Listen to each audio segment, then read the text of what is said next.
In the tapestry of life, where every thread holds a story, America in black and white emerges as a haven for the voices echoing through the heart of our communities.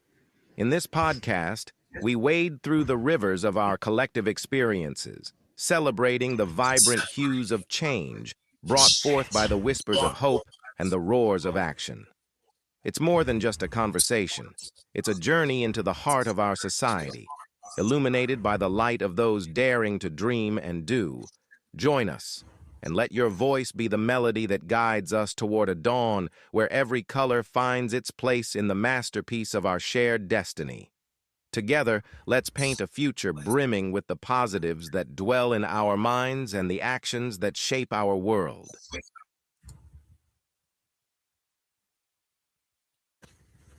Good evening, and welcome to another episode of America in Black and White. The numbers don't lie, but they do demand an answer. I want to start tonight the way I always start when the data gets heavy, slowly. I want to be here with you for a minute before we get into the numbers, because the numbers deserve a proper room, and I've been sitting in that room for a long time tonight. It's late. I'm here in Lithia Springs, Georgia. It's the kind of late where the rest of the world has gone quiet and all you've got left is the screen in front of you and whatever God put in your chest when he made you who you are. And I've been looking at polling data, election maps, Pew Research reports, economic projections, and I keep feeling two things at the same time: a warning and an invitation. A warning that we're at a hinge point, one of the moments where history decides which way it swings, and an invitation because hinge points are also opportunities. If you're awake enough to see them, you read my midterm blog posts. If you read my midterm blog post, you already know I told you these numbers were coming. I laid out the foundational framework earlier this cycle. I told you what was at stake, what the fault lines were, and where I believed the pressure would build. Tonight, we're going to walk through them together, slowly, clearly, and honestly. No shouting, no panic, just truth, because truth is the only currency worth spending in a moment like this. So let's spend it well. Let me start where I think we have to start: the gender gap. Because what I'm seeing in the July 26 Pew Research data is something that should stop every single person in this country dead in their tracks, regardless of party, regardless of ideology. Nationally, men are now polling at 41% Democrat and 42% Republican. Women are polling at 45% Democrat and 33% Republican. That is a 12-point gender divide in party preference, and it is not a statistical anomaly. It is a structural shift. It is a country that is splitting along gender lines in ways that we have not seen in the modern era of American politics. Now, why does that matter for November 3rd? It matters because we're looking at a House of Representatives that sits at 220 Republicans to 215 Democrats, a nice edge. We're talking about races that will be decided by hundreds of votes in some districts, not thousands. And in those margins of error races, a 12-point gender gap is not a talking point. It is a deciding factor.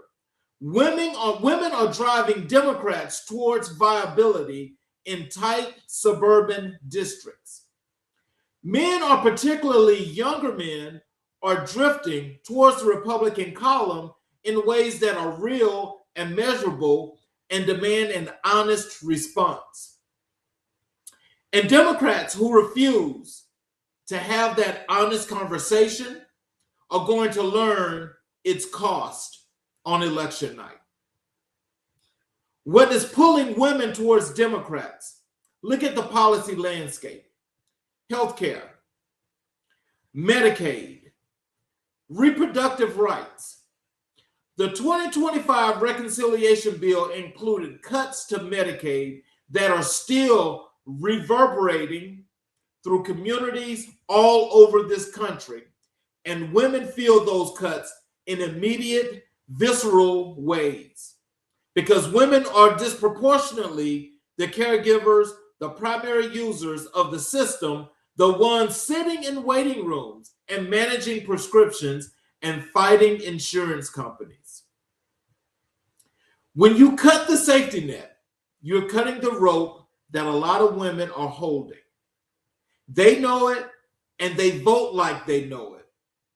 What is pulling men away? This is a harder, more uncomfortable conversation, and I want to have it plainly without defensiveness because I think a lot of commentary on the left has flinched from it, and that flinching has cost us. There's a genuine economic frustration among men, particularly among working class men, particularly among men without college degrees, and yes, I have to say it clearly, particularly among Black men. The cultural messaging from the Democratic Party has at times felt to a lot of men like it was speaking around them or talking at them rather than to them. That is real. I'm not dismissing it. It's real. We'll come back to it. Now, let me talk about Black voter loyalty because the numbers here are the ones that have me up at 2 o'clock in the morning in Lithia Springs, staring at a screen. In 2024, Black voters went for the Democratic candidate at 85%. That's down from 92% in 2020. This is a 7-point drop in a single cycle. And now, in July 2026, Pew data, we're seeing 68% Democratic identification among Black voters, with 8% identifying as Republican. That is not a gradual drift. That is a seismic shift, at least on paper. But here's the question. I want you to sit with this before you even hit the panic button. Is what we're seeing a preference erosion, meaning people actually change their minds and move to the Republican Party, or is it a mobilization gap, meaning the same people who have always leaned Democratic have simply disengaged from the process and stopped identifying with any party at all? Because those are two completely different problems requiring two completely different solutions. And when I look at the 2024 data carefully, really carefully, what I see is not a primarily, I do not see primarily a vote switching story. The bigger problem in 2024 was not that Black voters flipped to Trump. It was that Black voters in significant numbers stayed home. They stayed home. The turnout dropped. The enthusiasm wasn't there. And when people disengaged, the polling captures this disengagement as ideological movement, when it's really just exhaustion. That distinction matters enormously as we think about what November 3rd, 2026 requires from us. Now I want to go deep on the Black male votership because this deserves its own moment of honesty. In 2020, 87% of Black men voted for Joe Biden. In 2024, 79% of Black men voted for Kamala Harris. That is an 8-point drop in a single presidential cycle. And I want you to understand what that means statistically. That is the largest single cycle drop among any major demographic group in the modern era of American electoral politics. The largest in a single cycle that did not happen in a vacuum. There is real economic frustration at the root of this. Black men disproportionately work in sectors that were hit hardest by inflation and supply chain disruption. The cost of housing, groceries, gas, these are not abstract economic indicators for a Black man trying to take care of his family. They are the conversation at the kitchen table. And when the messaging from Washington felt more focused on cultural identity battles than on economic relief, when the political party that Black men have voted for reliably for 60 years seemed to be struggling to articulate a clear, direct economic argument, the silence created a vacuum, and in that vacuum, other voices moved in. Now, I want to say something that some people are going to push back on, but I believe it needs to be said. I understand the frustration. I do. I was born in it. I live in it. I have family members who embody it. But I also have to ask the hard question that good commentary demands. What did those 8 points buy? For the Black men who either voted for the other side or stayed home in 2024, what improved? What policy changed in your favor? What program expanded? What investment came into your neighborhood? Because the numbers I'm looking at right now, the DOGE cuts, the Medicaid reductions, the disproportionate federal workforce layoffs tell me a very specific story about who absorbed the cost of that protest vote. And it wasn't Wall Street. Let me talk about the economy as the central nervous system of this midterm, because everything runs through it. Inflation is currently sitting at 3.5% a year over year as of July 26. Gas prices are rising. Morgan Stanley is projecting GDP growth of 2.3% for 2026, which is a positive, but it is not the kind of positive number that makes people feel good at the pump.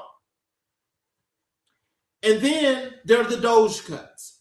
And this is where the data becomes not just political, but deeply personal. 18.5% of the federal workforce is Black.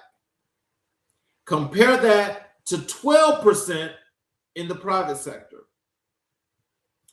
The federal government has historically been one of the most reliable pathways to middle-class stability for Black Americans. Steady pay, benefits, pension, and a degree of protection from the kind of at-will discrimination that has defined too much of the private sector experience. When you gut the federal workforce, you're not cutting bureaucracy evenly. You're cutting into Black middle class with surgical precision. And then layer on top of that, 21% of all Medicaid enrollees are Black. When the 2025 reconciliation bill cut Medicaid funding, 21% of those people whose health care was affected were Black. So I want to ask this question plainly. and I want you to hear it clearly. When they cut the budget, who bleeds first? The answer is not abstract. The answer is Black federal workers. The answer is Black Medicaid recipients. The answer is the Black grandmother in Fulton County whose home health aide just had her hours cut. The answer is the Black veteran in Cleveland who can't get an appointment because the VA clinic lost 3 staff members to the reduction in workforce. These are my political talking points. These are people.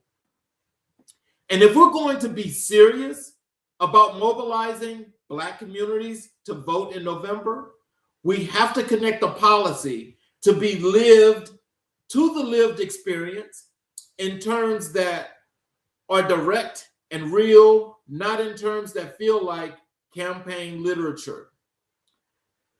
Let me know. Let me now give you the regional picture because the national landscape requires context. The House sits at 220 Republicans to 215 Democrats. Republicans are defending more toss-up districts than Democrats going into November, which gives Democrats a structural opening. That is real, but it is not automatic. It has to be worked in the South. Republicans hold significant advantages.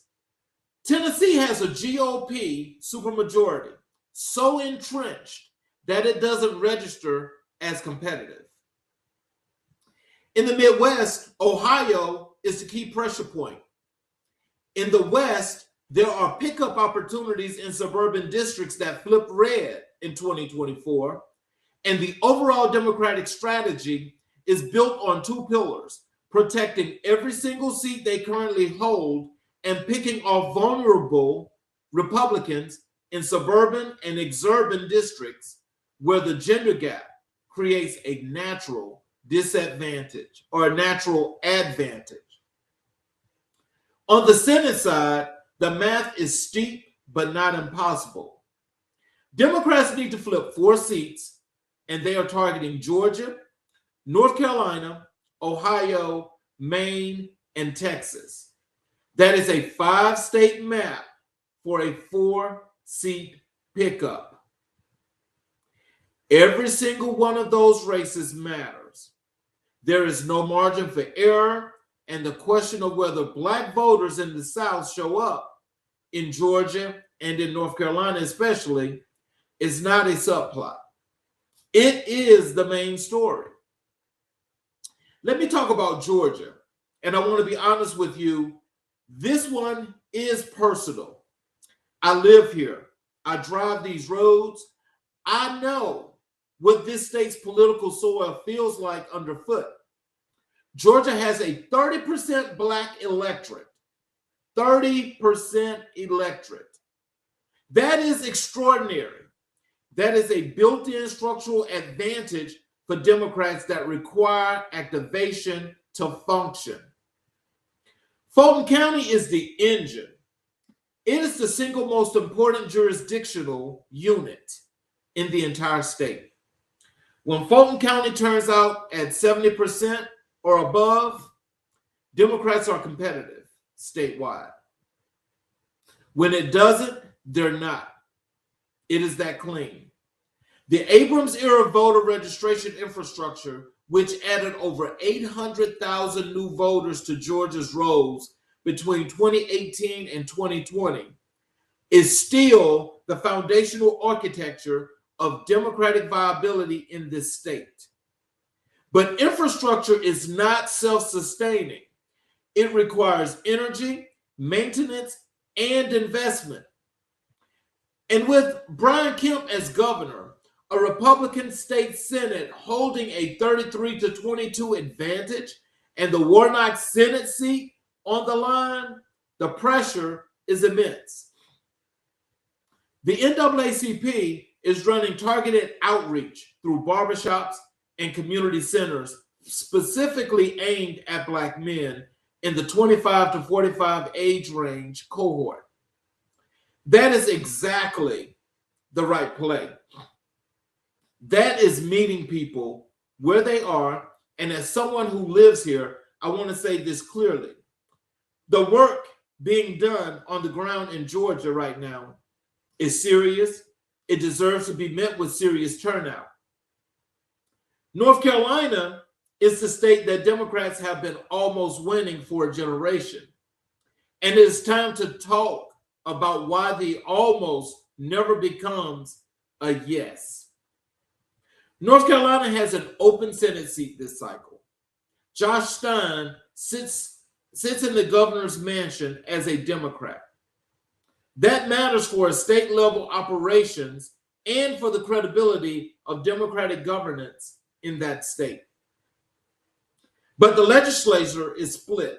Republicans hold a 30-20 advantage in the state Senate, while Democrats hold a House majority. It is a state in genuine tension, and the Black voter concentration in the triad, Greensboro, Winston-Salem, and High Point, and in the Charlotte metro area, represents the kind of concentrated Democratic base that, when activated, can move statewide numbers. A North Carolina Senate flip would be among the most significant political events in the 2026 cycle. It would reorder the entire national political conversation about where the South is going. And then there is Tennessee. And I want to spend a moment here because Tennessee is not a battleground. I will not pretend it is. The Republican supermajority is real. 27-6 in the state Senate. 75-24 in the House, with Bill Lee entrenched as governor. There is no statewide wave coming, and I think it is important to be honest about that because false hope is not an organizing tool. It is a demoralizer. But I want to say something about what civic engagement means in a state like Tennessee because it means something different than it does in Georgia or North Carolina. For Black Tennesseans, this is not about winning a Senate seat in 2026. It is about building something that makes a Senate seat possible in 2032. It is about municipal elections. It is about school boards and city councils and county commissions. It is about being present in the rooms where local decisions get made, zoning decisions, police department budgets, public school funding formulas. You do not abandon a field because the crop failed this season. You repair the soil. And Tennessee's Black community cannot afford to wait for a statewide wave. They must build from the ground up, one local office, one community board, one municipal election at a time. Let me bring this back to where we started because we've covered a lot of ground and I want to make sure none of it gets lost in the volume. The numbers don't lie. The gender gap is real and it matters.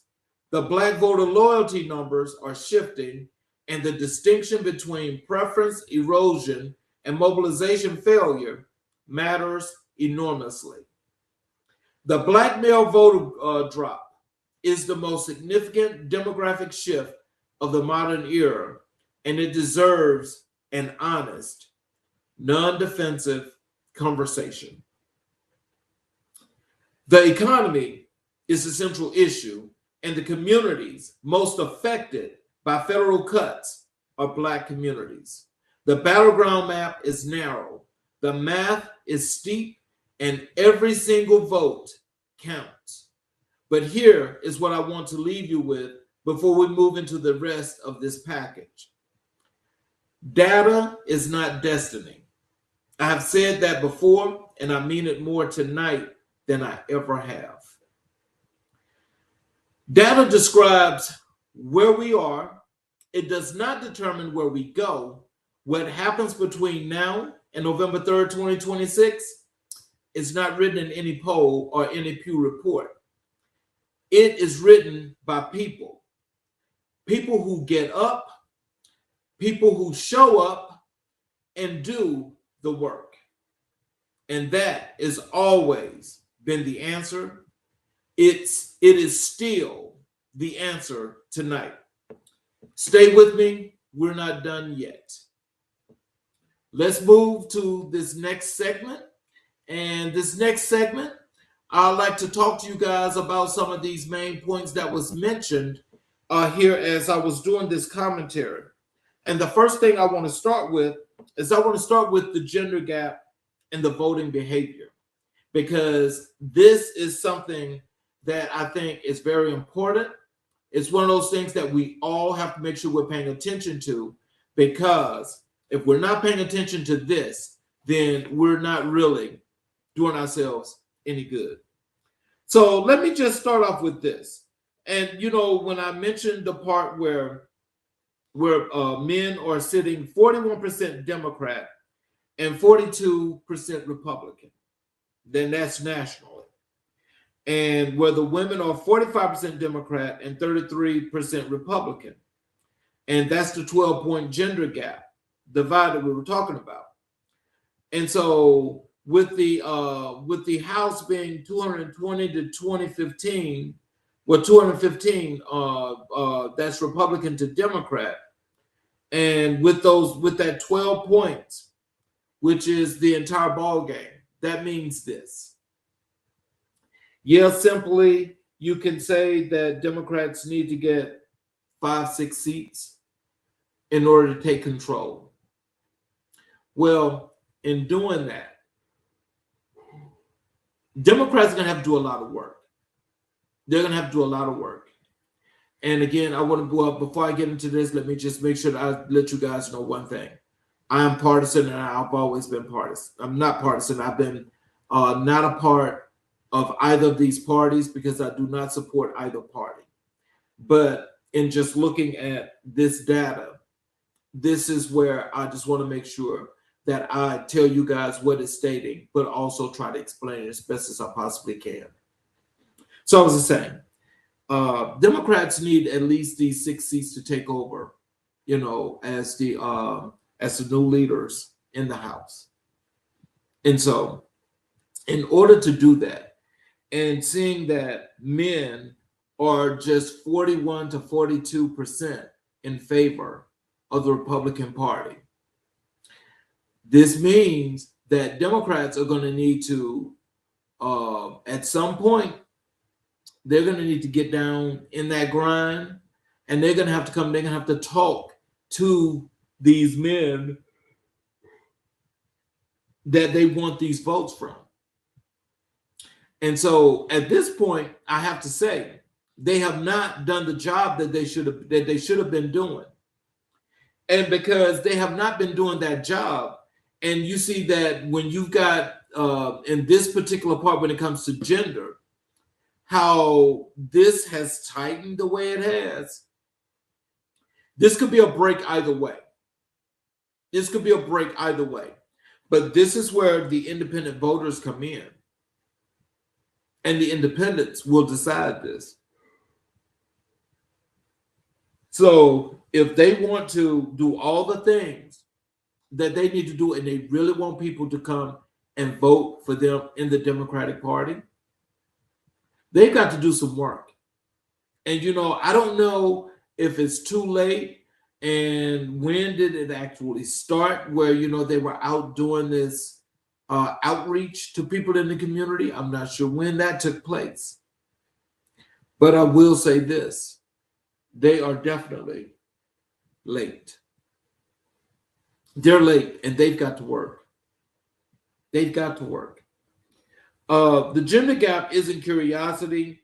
It is the single most structurally significant trend in this midterm cycle, and the party that figures out how to speak honestly to men without abandoning women wins. That's exactly right. So if they want to have that opportunity is there. if they want to be authentic when they go out and they are actually talking to these men, they've got to come, they've got to bring it.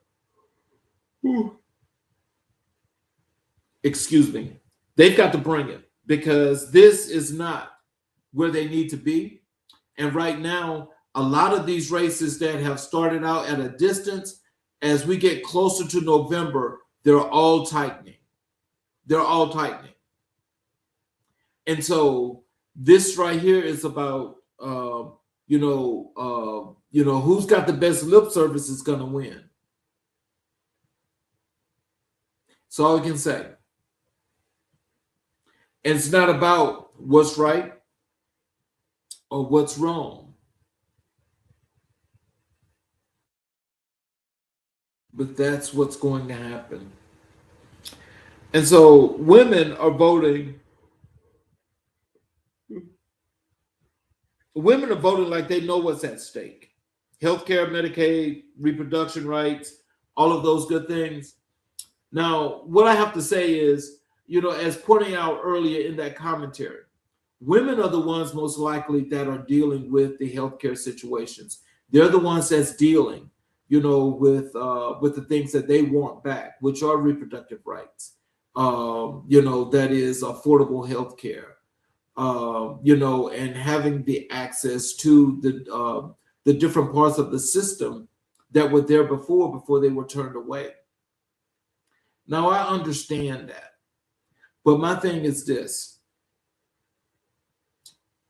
How many of you out there that's listening that are men actually get out and do the things that you see your wife or an advocate that's in your community doing? And the reason why I ask that question is because when that question is asked, it is asked of to know as to, are you really doing the real serious due diligence of making sure that the people in your community has got everything that he or she needs or what they need in order to survive? Because, when you don't have health care, then, if you don't have your health care, then, that's going to be a problem, because, these premiums now are so high, and they are actually doing like an enormous amount of things with this. And it's one of those things that, you've got to get better with, but you've got to get better with this because, when we're talking about affordability, I think you guys need to make sure that you are actually looking to see who is doing what. Because I think an enormous amount of what you will find out is you need to find out who's actually, for your health care. Who's doing what's necessary and right in order for you to have the health care that's a right here in this country. And so as the health care is a right, it's being changed by particular folks or groups where they're saying that, healthcare is not a right, where, you have to earn that. And so my thing is this, as this gets further into this, I'm going to tell you, I think a lot of you guys need to look at those issues, when it comes to the healthcare, the economics, and things of that nature, because I think it honestly does a lot to help you to understand what it is exactly that's going to benefit you and your family, because that's the most important thing. And right now we know that, with the Affordable Health Care Act not being what it was, and we also know that gas prices are continuously going high. Jobs are continuously being cut.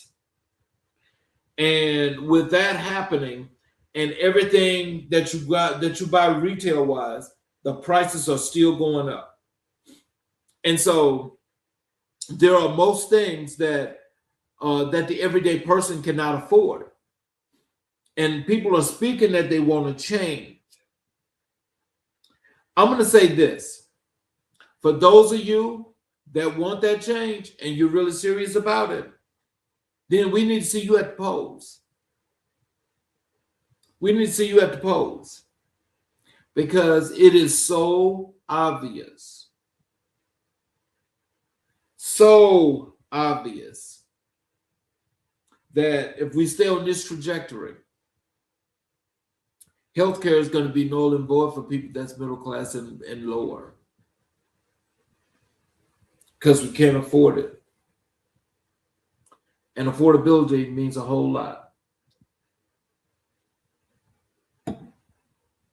Now, let me tell you guys when I say talk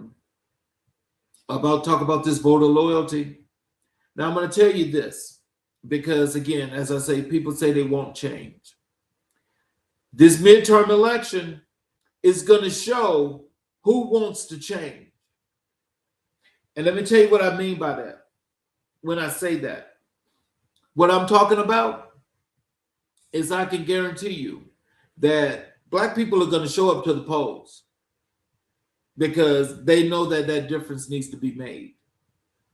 The thing is, everybody else that's talking, we need you to put your money where your mouth is. Put your money where your mouth is. Go make that difference and don't even worry about it. If you can't make that difference and you don't want to make that difference, again, that's on you. But I will say this. If you're one of those people and you decide that you don't think a change is in order, you don't think it's needed, what I would like to do is I would love to hear from you because the stuff that you'll be talking about, I want to know what that is, what that means. I want to know how we can make that work for everybody. But that's not the case.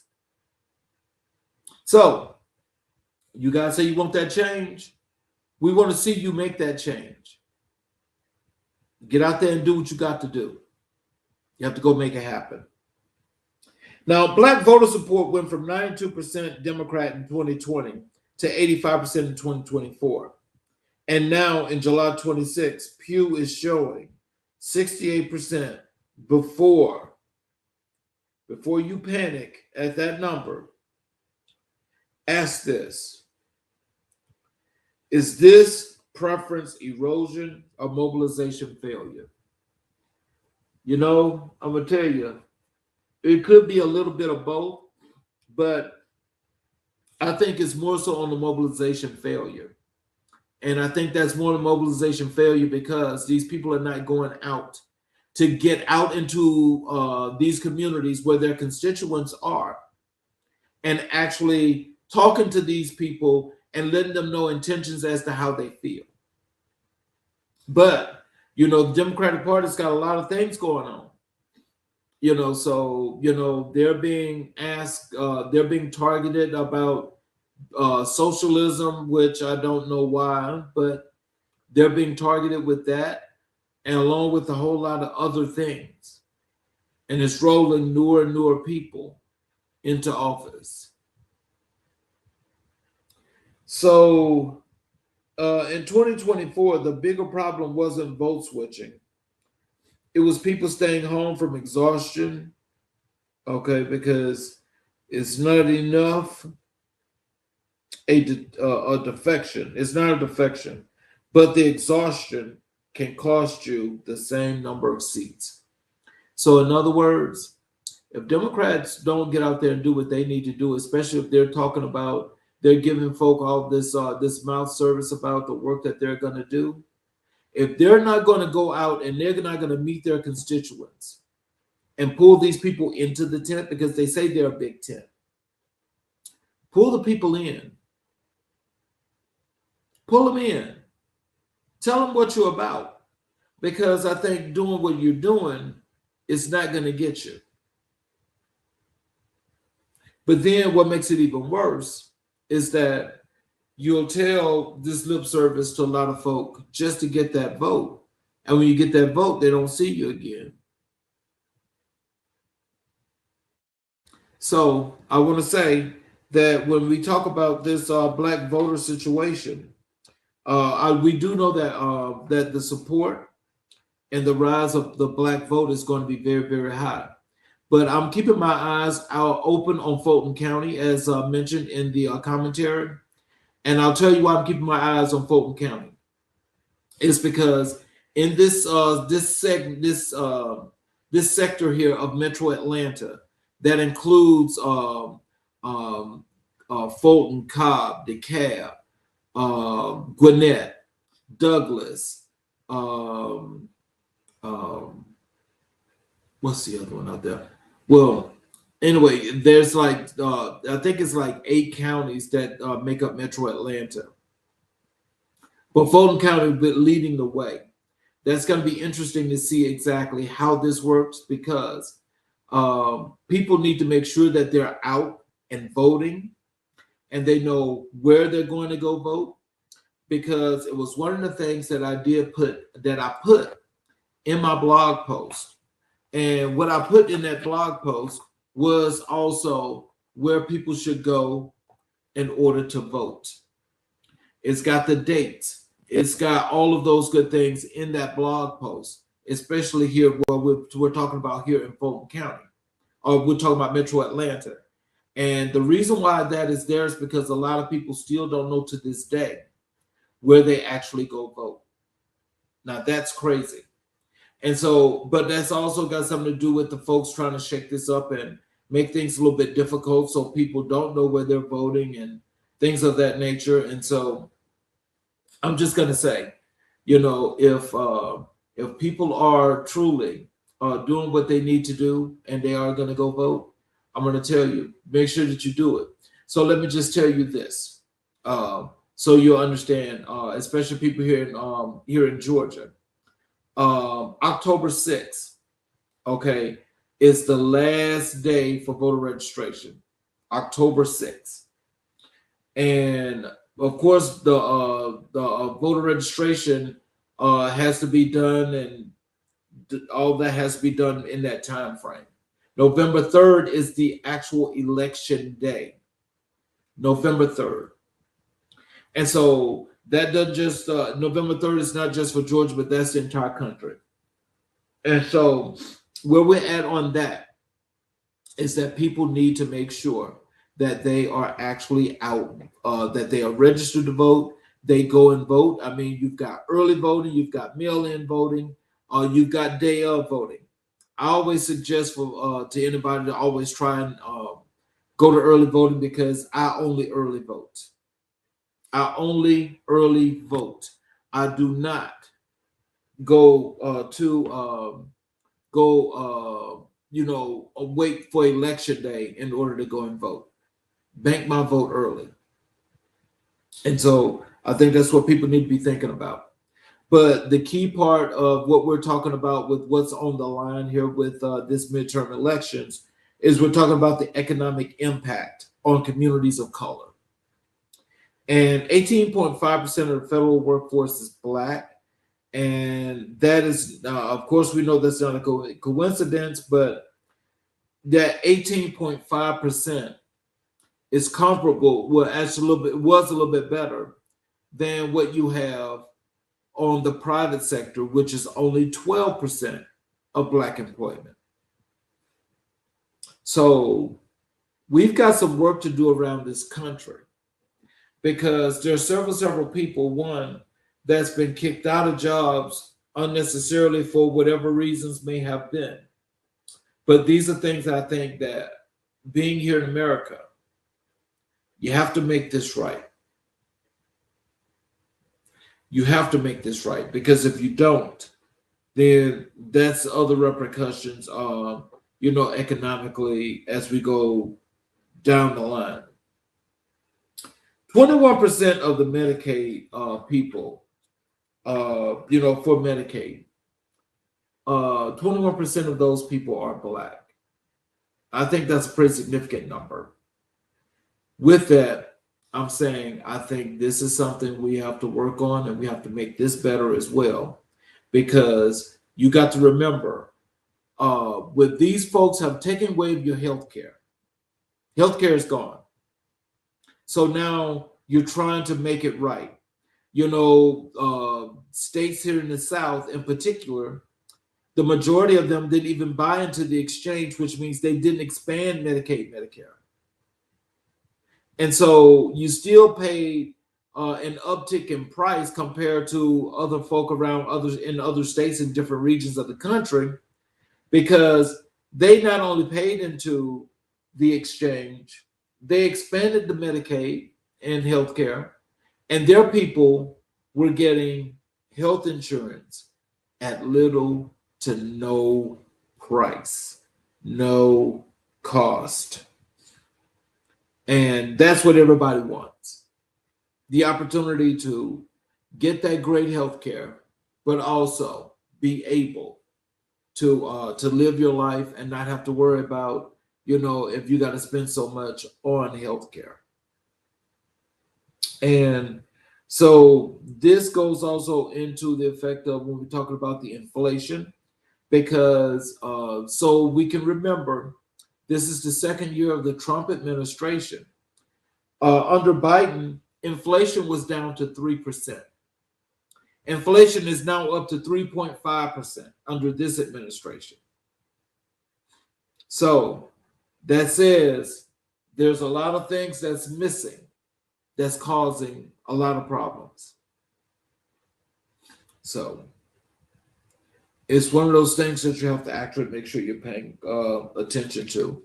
And when we talked about the states that we're talking about, I wanted to focus on in particular, I wanted to focus on Georgia, North Carolina, and Tennessee.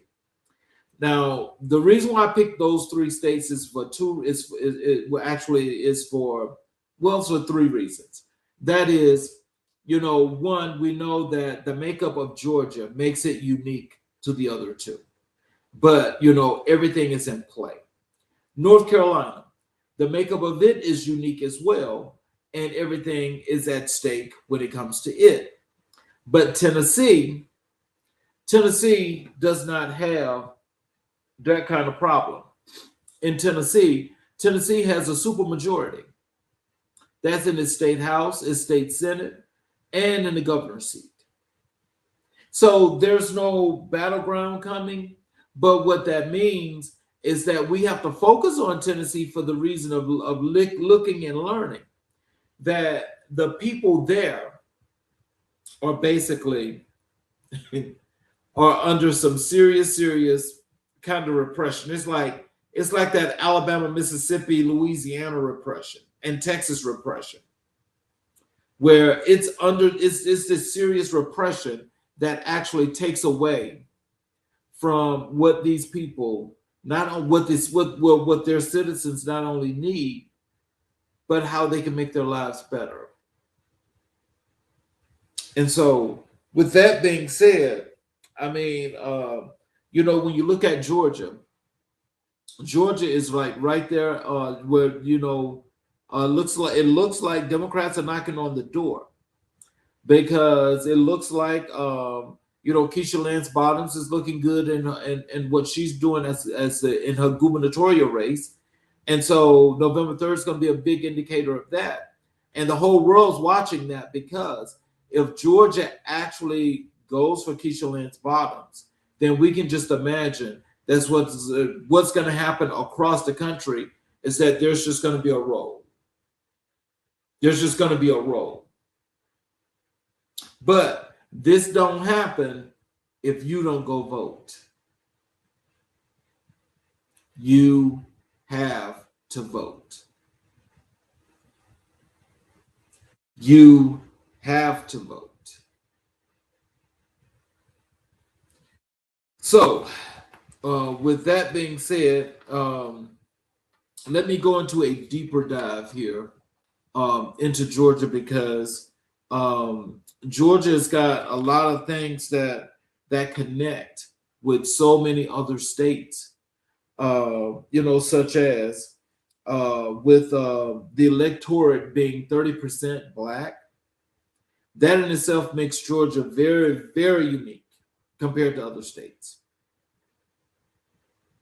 But the thing is, are they out courting these votes?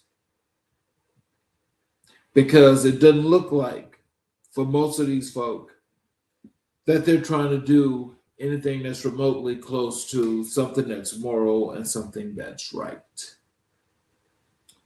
So, with that being said, I'm going to go ahead and I'm going to get us to this point now where we can go ahead and we're near the end. And what I like to do at this point is I would love to do an actual reflection, and that reflection is going to be where I would love to sit here and tell you guys some things here that relates to the great historical figure, Mr. Frederick Douglass. And this is called Standing at the Same Crossroads by Frederick Douglass. End vote. End the vote. It's Standing at the Same Crossroads, end the vote. So, this is a quote from Frederick Douglass. Power concedes nothing without a demand. It never did, and it never will. Frederick Douglass wrote those words in 1857. 63 years before the 19th Amendment, 118 years before the Voting Rights Act. He wrote them from the position of a man who had been legally defined as property, who had escaped that definition through his own will. Not only was this at his own will, this was his intellect, and who spent the remainder of his life in the urgent, relentless work of demanding freedom, demanding recognition, demanding the full humanity of an entire people from the nation that had built its prosperity on their bondage. Douglass was not a man who waited for conditions to improve. He was a man who understood that conditions only improve when people organize, mobilize, and demand. He understood that the ballot was not a privilege granted by the powerful. It was a tool forged by the hands of those who refused to remain powerless.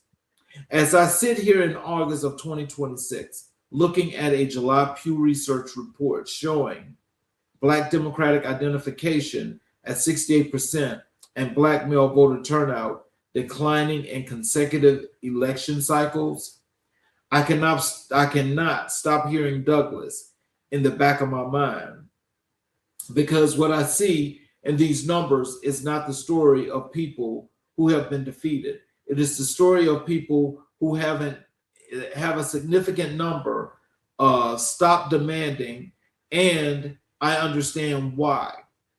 When you have demanded for decades, when you have marched, voted, organized, you registered, you knocked on doors, driven people to the polls, and then watched the very infrastructure designed to protect your community get dismantled through budget reconciliation bills and executive workforce reductions. Exhaustion is not weakness. It is a human response to a system that has tested human endurance beyond reasonable limits. I understand that exhaustion. Douglass understood it too. He carried it himself. But here's what Douglass also understood, and what I believe we must reckon with plainly in 2026. The cost of disengagement is paid by the disengaged. When Doge cuts hit federal workforce and 18.5% of those workers are Black, when Medicaid reductions land on a population where Black Americans represent 21% of all enrollees, when the budget bleeds into Black neighborhoods and Black families absorb the wound, the people who chose not to demand paid for that silence.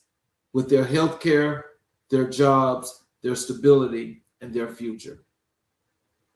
Power did not concede anything. It never does. It only responds to demand, and demand requires showing up. It requires the vote as instrument, the organizing as discipline, and the community as the unit of power. That is what Douglas built. That is what he demands of us across the distance of 169 years. So here's the challenge. Here's the challenge I leave with you. In Douglas's spirit and in my own, Douglas did not just speak. He organized, he voted, he built institutions, he demanded loudly, persistently, at personal cost and personal risk, because he understood that the alternative to demanding was accepting. And he would not accept, neither can we, between now and November 3rd, 2026. Every one of us who claims to be in the tradition of Frederick Douglass must ask ourselves, am I speaking or am I demanding? Am I watching or am I working? Because the numbers are asking that question of us right now, and history is waiting on the answer. What will you do? Well, I want to thank you guys for spending this time with me. I want you guys to go and check out my blog. That is changingtrendsandtimes.wordpress.blog.wordpress.com. I need you guys to go and check out that blog, because that blog that actually is relative to this show tonight is to give you guys a little bit more of an understanding and to help you to know that this is where things are standing at this point. This is why we need to be ready to move into November 3rd, and we need to do what we're supposed to do. And as I said, all eyes will not just be on just the national election. There will be an enormous amount of national eyes on Georgia when we talk about November 3rd, because Georgia actually has the chance of doing some things that are really, really great. So as long as that potential is there, I'm happy with that. But we also want to make sure that it's doing what it's supposed to be doing. So let me go out with a closing monologue. And I will say, for those of you that are watching on all of our channels, if you have not yet subscribed, especially our YouTube channels, I ask if you will please support us and subscribe to our YouTube channels, enable all notifications where you're able to go back and watch each and every episode that we have ever produced, as well as you're able to get the shows live when we go live. So let me close with this monologue. Before I let you go, we covered a lot of ground tonight. The gender gap, Black voter loyalty, and what it really means and what it doesn't. The Black male voter shift and the hard questions we have to be willing to ask ourselves. The economy and the budget cuts and who bleeds when Washington tightens the belt. Georgia and North Carolina and Tennessee and the Senate math and the House math and what all of it adds up to between now and the first day or the first Tuesday in November. We sat with Frederick Douglass and let him remind us that what demanding actually looks like. That was a lot to carry, and I want you to know that I appreciate you riding with me through every bit of it, because none of that was easy and none of it was supposed to be. If it was easy, it would matter this much. It will matter this much. Before I let you go, I want to ask you one thing of you, just one. Don't let tonight be a listening experience. Let it be a launching experience. Take one concrete action before November 3rd, just one, but make it real. Register someone who isn't registered. Drive somebody to the polls who doesn't have a way. to get there. Have the conversation at the barbershop, at the church, at the kitchen table, the real conversation, the one with the actual numbers in it. The one where you don't let people off the hook and you don't let yourself off the hook either. Share this episode, share it with your people, and go read my midterm blog post. I put everything in there, the framework, the data, the argument. Read it, share it, and bring it to your communities. That post is a tool. Use it like one. I started tonight at my desk here in Lithia Springs, Georgia, feeling the weight of this moment. I still feel it, but I also feel something more, something that has always been bigger than the weight, something that doesn't show up in any Pew Research report or economic projection. I feel the capacity of this. Community to the rise when it is called. I have seen it in Georgia. I've seen it in North Carolina. I have seen it everywhere that people decided that enough was enough. And that the demand would be made. That capacity is still here. It never left.